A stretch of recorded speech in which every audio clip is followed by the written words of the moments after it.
இன்னிசை பாடி வரும் இளம் காற்றுக்கு உருவமில்லை.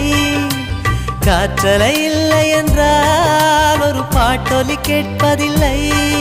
ஒரு கானம் வருகையில் உள்ளம் கொள்ளை போகுதே, ஆனால் காற்றின் முகவரி கண்கள் அறிவதில்லையே. இந்த வாழ்க்கையே ஒரு தேடல் தான், அதை தேடி தேடி தேடும் மனது தொலைகிறதே.